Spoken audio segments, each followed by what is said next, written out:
Today, I want to talk about something powerful, something often misunderstood. Dangerous men, not dangerous in the reckless, harmful, or violent sense. I'm talking about a different kind of danger, the kind that comes from discipline, confidence, clarity, and purpose. The kind of danger that commands respect, not fear. The kind that protects, builds, and leads. You see, a man becomes dangerous when he develops a mindset rooted in strength and self-mastery. He becomes someone who is capable of great harm, but chooses restraint. He can fight, but he prefers peace. He can dominate, but he chooses to serve. A man with this mindset isn't swayed by emotion, broken by failure, or paralyzed by doubt. He is dangerous because he is dependable. Calm in chaos, unshakable in storms, this man doesn't seek validation. He lives by values. He doesn't chase approval. He demands excellence from himself first. In a world that tries to confuse aggression with strength and silence with wisdom, we must reclaim what true masculinity means. The dangerous man is not a threat to society. He's a shield against it. He is dangerous not because he seeks power, but because he understands it and uses it responsibly. Let's talk about the mindset that makes men like this not only dangerous, but indispensable. Power, in its rawest form, is neither good nor bad. It is simply potential. Potential to influence, to shape outcomes, to protect, or to destroy. But power without control is chaos. It becomes destructive, unpredictable, and ultimately hollow. The truly dangerous man, the one who commands both fear and respect, understands that the possession of power is far less impressive than the discipline to withhold it. His strength lies not in domination, but in discretion.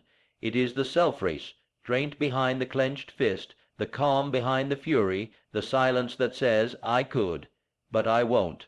Controlled power is a paradox.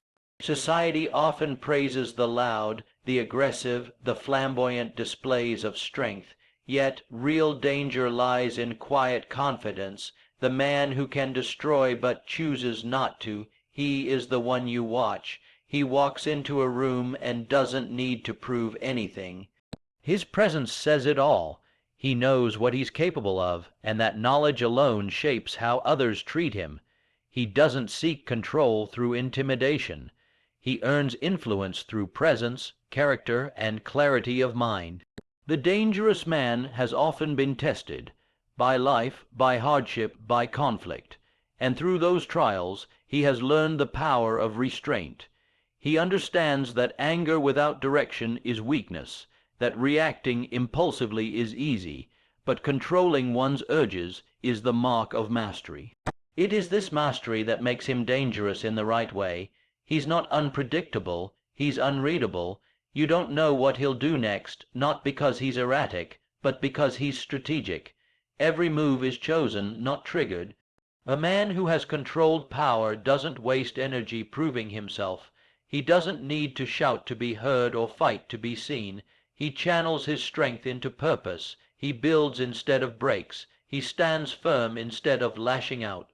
And when he is pushed to the edge, when action is truly necessary, his response is swift, clean, and decisive. There is no hesitation, because he's already made peace with what he's capable of. And if he must act, he does so without apology. Controlled power is deeply rooted in self-awareness. The dangerous man knows his strengths, but more importantly, he knows his weaknesses. He understands the darkness within him, the capability for harm, cruelty, or vengeance, and he chooses daily to keep it caged. But make no mistake, the cage isn't locked because he's weak. It's locked because he's strong enough to hold the key and not use it unless absolutely necessary.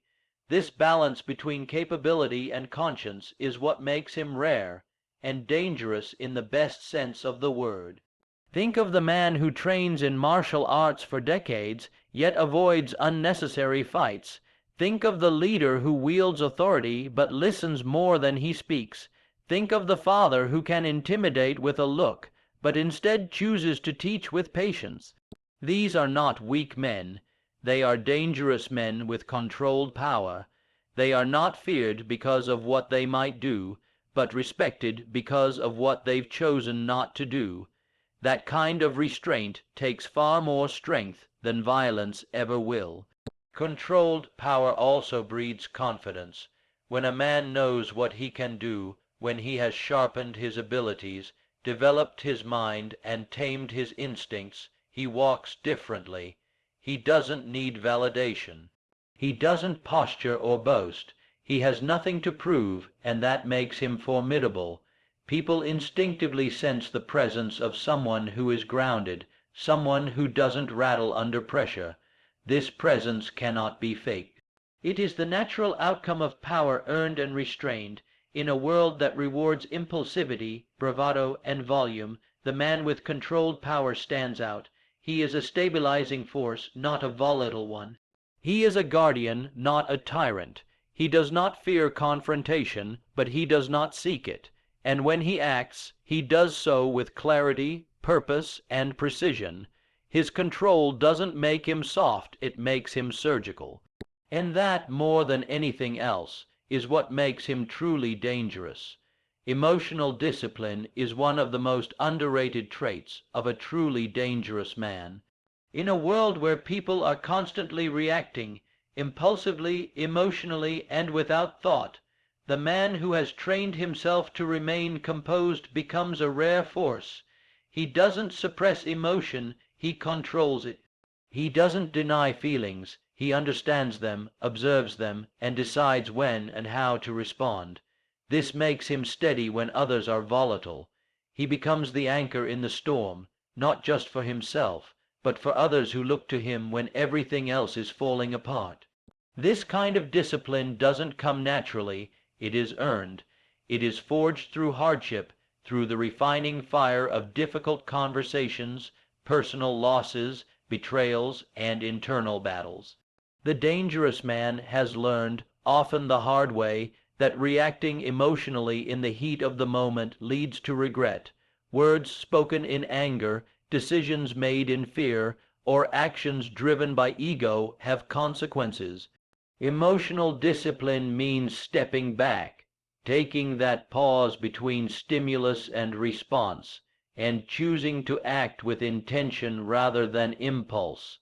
A man without emotional control is a slave to his environment. Every insult, setback, or inconvenience throws him off course. He's easily provoked and therefore easily manipulated, but the man who remains calm when insulted, who stays measured in the face of provocation, is dangerous because he cannot be baited. His silence is unsettling. His refusal to play emotional games signals strength. People can't predict him, because he refuses to act out of weakness. This unnerves those who rely on chaos and confusion to win. Emotional discipline gives a man clarity. When others are swept up in anxiety or rage, he sees the situation for what it really is, not what it feels like. This makes him an effective decision maker. He doesn't get swept up in groupthink or fear. He can analyze, interpret, and choose his path based on reason and wisdom, not momentary emotional highs or lows. That calm clarity gives him the upper hand in negotiations, conflicts, leadership, and even personal relationships. But this clarity doesn't mean coldness. Emotional discipline is not the absence of emotion, it's the mastery of it. The dangerous man feels deeply, often more than most, but he doesn't let those feelings dictate his behavior. He can be compassionate without being weak. He can be angry without being reckless. He knows that emotion is a tool, not a tyrant. It informs his choices, but it doesn't control them. This internal regulation makes him not only effective, but trusted. Others feel safe around him, even when he's at his most intense. The man who disciplines his emotions also learns the art of timing. He understands that there's a right time to speak and a right time to stay silent, a right time to walk away, and a right time to confront. He doesn't rush to express every thought or feeling. He holds space within himself, reflecting, processing, and preparing before he responds. This makes his words more powerful.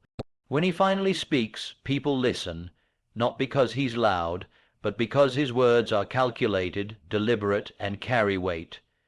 One of the most powerful effects of emotional discipline is that it breaks cycles.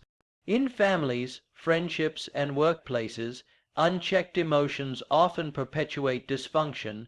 Anger leads to more anger, fear to more fear, weakness to more weakness, but the disciplined man breaks that chain.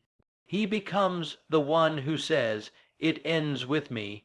He refuses to pass on trauma, to repeat old patterns, to let his emotions poison his legacy. That refusal, that conscious control, makes him both dangerous and deeply admirable. Ultimately, emotional discipline is about freedom. The dangerous man is not controlled by moods, opinions, or manipulations. He is internally governed. He has built a fortress inside himself where peace cannot be easily disturbed. And because he governs himself so well, he is qualified to lead others. People gravitate toward him, not because he promises comfort, but because he embodies stability. In an emotional world, the man who remains centered becomes the one others rely on when it matters most. A man without purpose is a ship without a rudder, tossed around by waves, vulnerable to storms, and ultimately at the mercy of circumstance. But a man with purpose is different. He moves with direction. He wakes up each day with clarity, knowing where he's going and why he's going there. This is what makes him dangerous, not because he is ruthless or reckless, but because he is focused. Purpose gives him a kind of immunity to distraction and aimlessness. He doesn't drift, he drives forward. Purpose is not about chasing goals for the sake of ego. It's about aligning your actions with your values. A purpose-driven man has taken the time to ask hard questions. Who am I? What am I here to do? What do I believe in? And once he's answered them, he builds his life accordingly. His career, his relationships, his habits, even his inner dialogue, all of it serves that deeper mission. That alignment makes him resilient. He doesn't crumble when things get hard because he knows what he's suffering for. This kind of man becomes a threat to mediocrity. Why? Because he refuses to settle. He doesn't numb himself with distractions or float through life on autopilot. He is intentional, present, and deeply aware of how short life is. While others are content to survive, he is determined to build. Whether it's a business, a legacy, a family, or a body of work, he wants his time on earth to mean something. This seriousness about life makes him stand out, and it intimidates people who are afraid of their own potential. Purpose-driven men are also dangerous because they are immune to manipulation. When you know what you stand for, no one can easily knock you off course. You're not swayed by trends, peer pressure, or the constant noise of the world. You don't chase every shiny object or opinion that comes your way. You've chosen your direction, and you stick to it. That kind of clarity in a world full of confusion is powerful. It gives you a quiet kind of authority. People may not always agree with you, but they respect that you know who you are. A man of purpose becomes highly selective with his time and energy. He doesn't give his focus away to anything that doesn't align with his mission. He knows that his attention is his most valuable asset, and he protects it like a warrior guards a fortress. That's why purpose is not just a feeling, it's a filter. It helps him make decisions faster and with more confidence. If something adds to the mission, it stays. If it distracts or dilutes his focus, it's removed. That level of clarity simplifies his life and amplifies his impact. Purpose also fuels perseverance. The man who has a reason why can endure almost anyhow. When the road gets hard, and it always does, it is purpose that keeps him going.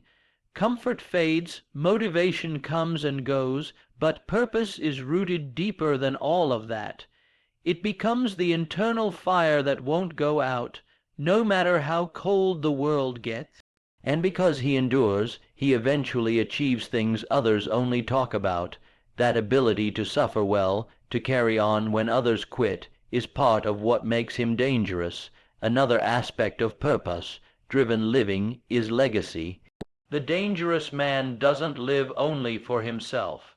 He lives for something greater, whether it's his family, his community, his principles, or his God. He wants to leave something behind, not just consume while he's here. That long-term vision makes him act differently. He doesn't burn bridges carelessly or make decisions based only on short-term pleasure. He thinks generationally. He considers how today's actions will echo tomorrow. That foresight gives his life weight. Finally, purpose gives a man peace. It silences the chaos of comparison and the anxiety of uncertainty. He's not constantly measuring himself against others because he's focused on his path. He doesn't waste energy wondering if he's good enough. He's too busy doing what he was built to do. That inner peace is rare, and it's powerful.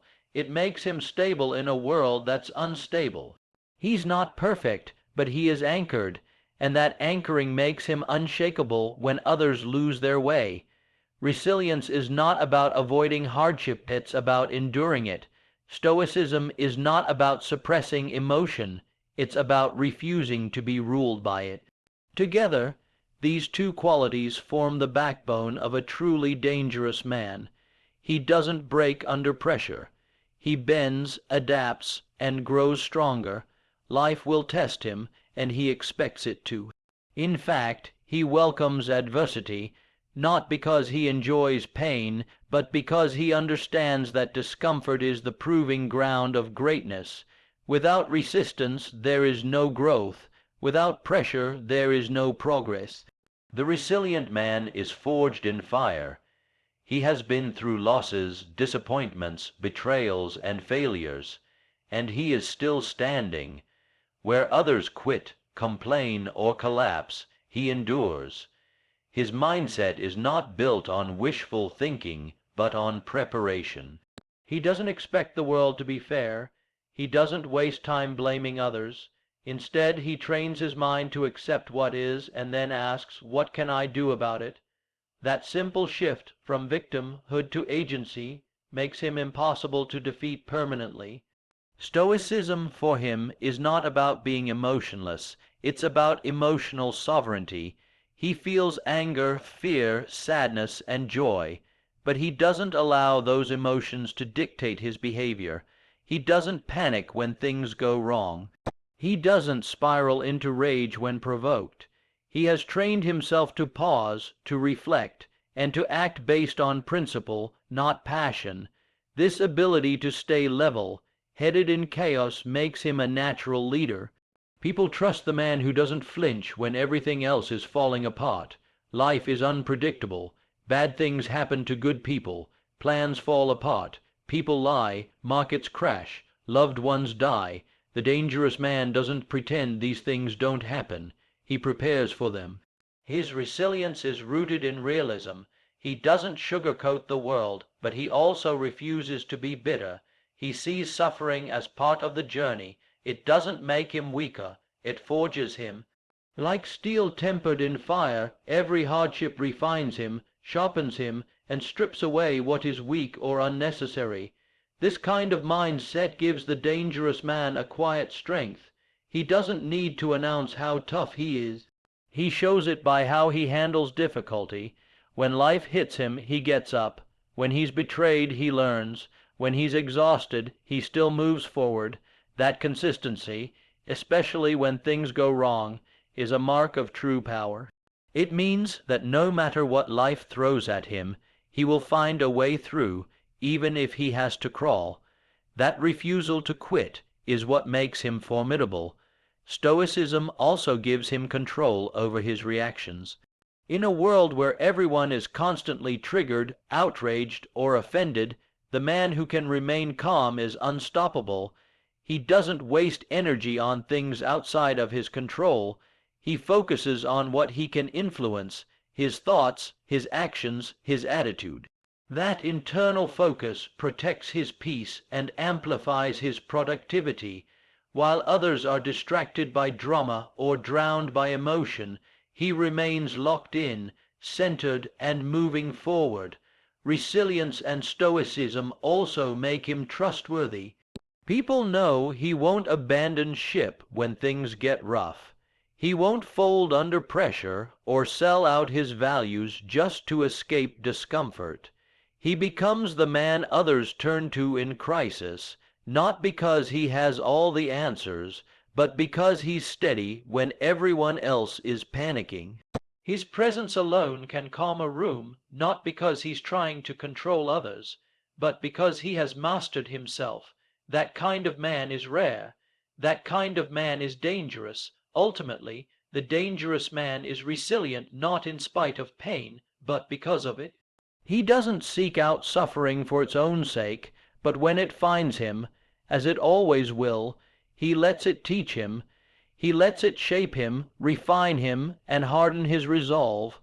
Pain becomes his instructor, not his excuse. And because he endures more than most, he becomes capable of more than most. Resilience isn't just survival, it's transformation. And stoicism is the lens that allows him to keep walking, even through the fire. Aggression, when untamed, is dangerous, but when calculated, it becomes a powerful tool of force, focus, and forward motion. A dangerous man does not suppress his aggression. He masters it. He does not allow it to leak out in uncontrolled outbursts or passive frustrations. Instead, he channels it with surgical precision, using it as fuel for discipline, purpose, and decisive action. This is the man who moves with intensity, but not recklessness. He's not afraid to confront, push, or challenge, but he does so with intention, not emotion. The word aggression often carries negative connotations. We associate it with violence, abuse, or toxic behavior, but that's aggression in its undisciplined form. Calculated aggression is different. It is the engine behind a hard workout, the edge in a negotiation, the fire that compels a man to get up early, to train harder, to fight for what he believes in. It's not destructive, it's productive. And the man who knows how to aim it, like an arrow drawn back with tension and precision, becomes immensely powerful. This kind of aggression is especially dangerous because it is not visible until it's deployed. The man who embodies it may appear calm, even quiet, but beneath the surface is a controlled fire, waiting for the right moment to be unleashed. He doesn't act out for attention or ego. He conserves energy until it's time to strike. And when he does, there is no hesitation. His movements are quick, his decisions are final, and his resolve is unshakable. He doesn't just react, he acts, and with the full weight of his will behind it. Calculated aggression is also a response to passivity, the modern disease that plagues so many men. The passive man hesitates, overthinks, apologizes for existing, but the dangerous man has reclaimed his instinct to move forward, to press, to dominate his own hesitation. Not to control others, but to control himself. He does not sit back and wait for permission. He initiates. He makes hard calls. He takes the first step when others are still stuck in indecision. That aggressive action is often what separates winners from watchers. This type of aggression must be rooted in values. Otherwise, it becomes dangerous in the wrong way. The dangerous man is aggressive for a reason. He fights to protect, to build, to pursue excellence. His aggression is married to a moral compass. He doesn't lash out, he leans in. He doesn't break things for the sake of chaos. He breaks limitations, self-imposed ceilings, and weak excuses. That's the difference between a man who's feared and a man who's respected. One destroys for pride, the other drives for purpose. Calculated aggression gives a man presence. He walks differently. He doesn't shrink to make others comfortable, nor does he puff himself up with bravado. He carries an invisible weight, intensity behind his eyes, conviction in his voice, a sense that he's ready. People sense it in his posture, his timing, his confidence. They may not be able to define it, but they feel it. This is a man who can step up when needed. This is a man who is not afraid to act when others hesitate. And that readiness makes him formidable. In relationships, calculated aggression shows up as strength with restraint. He doesn't raise his voice to dominate, but he doesn't back down to appease. He holds his boundaries. He knows how to say no. He protects his family, not just physically, but emotionally and mentally. He defends what matters without apology. This kind of masculine aggression is not toxic, it's essential. It provides structure, security, and direction. Without it, chaos takes root. With it, order is maintained not by fear but by presence. Ultimately, calculated aggression is about claiming responsibility. It's about saying, if something needs to be done, I will do it. It's a mindset that refuses to be passive, refuses to wait for rescue, and refuses to outsource courage. The dangerous man doesn't wait to feel ready. He moves through fear, through doubt, through fatigue. He pushes, he drives, and when the time comes to strike, to speak, to stand, he does so with unflinching commitment. That kind of controlled intensity changes outcomes. And it's the mark of a man who is not only powerful, but precise. The most dangerous man is not the one who has mastered others. It's the one who has mastered himself. Self-mastery is the cornerstone of all other forms of strength. It means having control over your impulses, your habits, your fears, your mind, and your body. It is not something granted or inherited. It is earned day by day through discipline, sacrifice, and unwavering commitment to personal evolution. A man who cannot govern himself will always be ruled by something or someone else, but the man who commands himself becomes truly free. Self-mastery begins with self-awareness. The dangerous man knows who he is, not the image he shows the world, but the raw truth underneath. He's not afraid to look in the mirror and confront his weaknesses, flaws, and failures. He studies his patterns. He asks why he does what he does. He takes responsibility instead of blaming others. This level of inner honesty is rare because it's uncomfortable. But it's necessary. You cannot master what you will not face, and self-awareness is the first step toward transformation. Next comes discipline, the ability to do what needs to be done, even when you don't feel like doing it. Self-mastery requires consistency. The dangerous man trains his mind and body not just for performance, but for control. He wakes up when it's easier to sleep in. He trains when others quit. He resists temptations that offer pleasure but compromise power. He makes the hard choices over and over again, until they become who he is. His habits reflect his standards, and his standards are not set by society. They're carved from within. The man who has mastered himself doesn't need constant validation. He is internally validated. He knows his worth, his path, and his mission. He doesn't look to others to tell him who he is. This gives him a calm confidence, one that doesn't need to dominate, yet refuses to be dominated. He doesn't swing between arrogance and insecurity because his self-concept is rooted in truth, not ego. People sense this, they respect it, because confidence that comes from real self Knowledge and discipline cannot be faked or ignored. Self-mastery also means emotional regulation. The dangerous man is not reactive, he is responsive.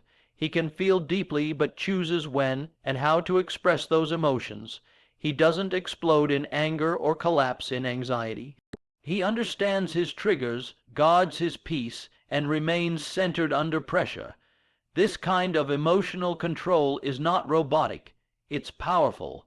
It means he doesn't give his energy away to things that don't deserve it. He remains the master of his inner world, even when the outer world is falling apart. Another aspect of self-mastery is intellectual humility and the relentless pursuit of growth. The man who has mastered himself doesn't claim to know everything, but he refuses to stay ignorant. He reads, he studies, he learns from his mistakes. He is always evolving. He welcomes feedback, not because he wants approval, but because he values refinement.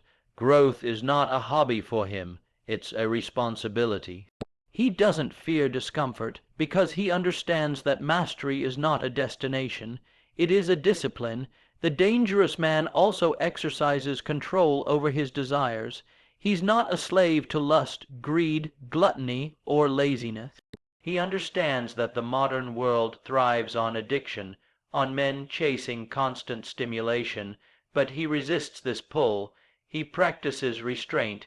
He chooses what to consume and what to abstain from, because he knows indulgence without boundaries leads to weakness.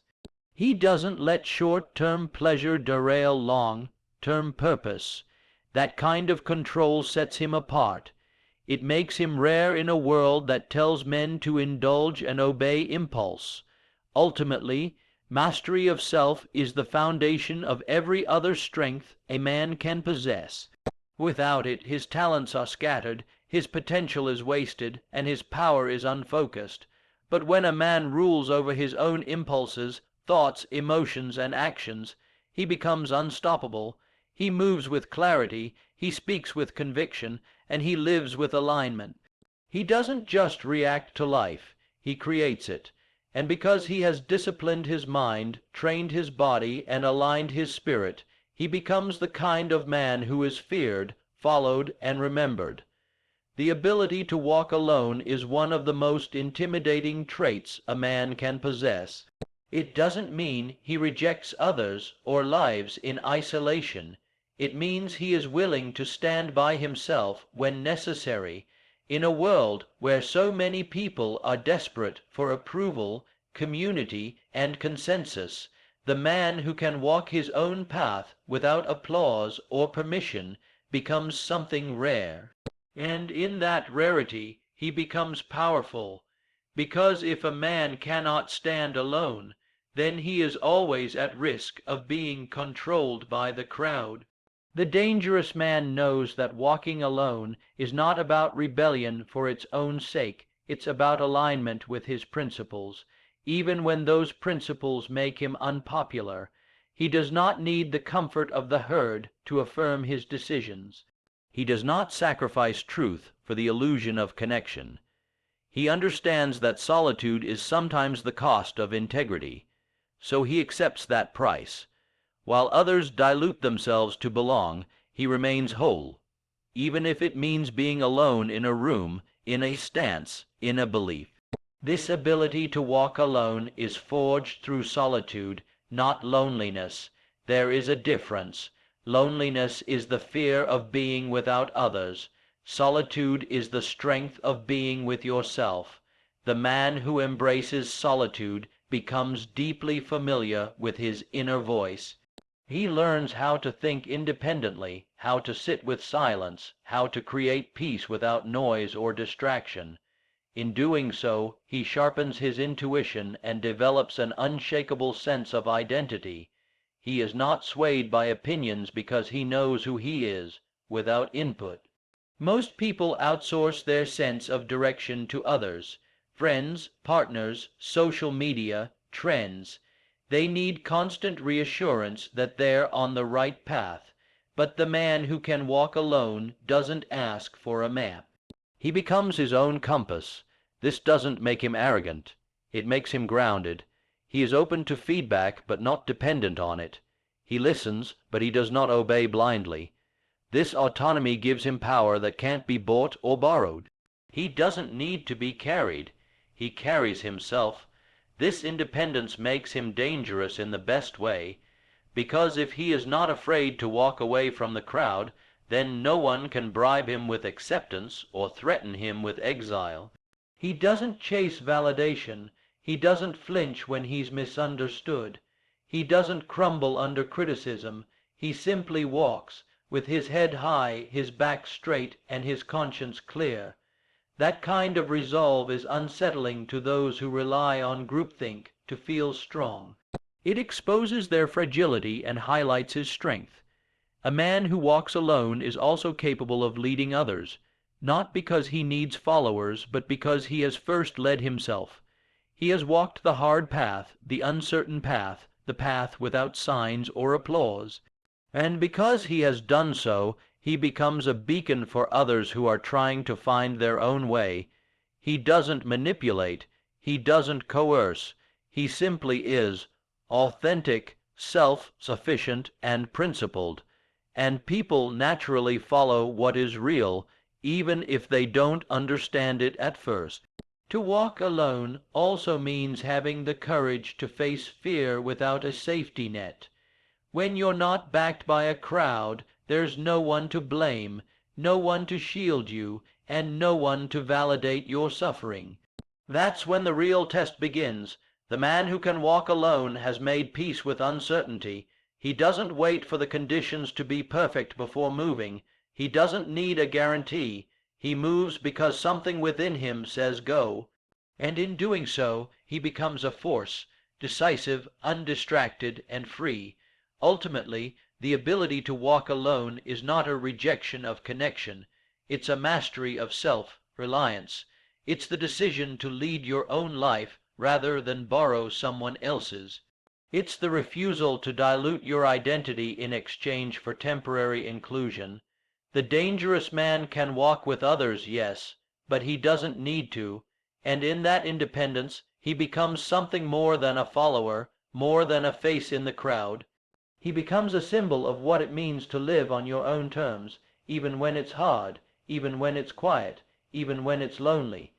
In a world that is increasingly soft, compliant, and confused about what real masculinity is, the dangerous man stands apart, not because he seeks chaos, but because he carries order within himself. He is not dangerous to the innocent. He is dangerous to weakness, to corruption, to fear, and to mediocrity. He does not use his strength to oppress, but to protect, to build, to lead, and to endure. The dangerous man thinks with clarity, acts with conviction, and lives with purpose. He embraces discomfort. He welcomes challenge. He moves through the fire, not around it. He is forged by responsibility, not entitlement. He controls himself when others collapse. He walks alone if he must.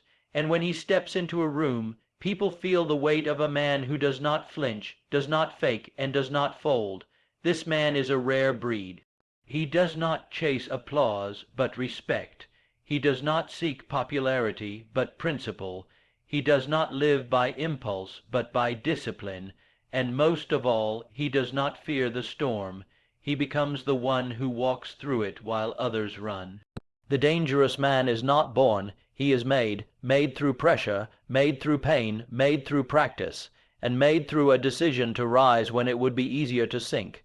So if you want to become dangerous, truly dangerous, then don't seek domination. Seek mastery of your thoughts, your time, your habits, your values, your mission. That is where real power lies. That is the mindset that separates the average from the unstoppable. Be the man they count on in the dark. Be the one who does what others won't. Be the one who leads, protects, builds, and never backs down from the hard path. Because when you walk that road long enough, you don't just become strong, you become a force.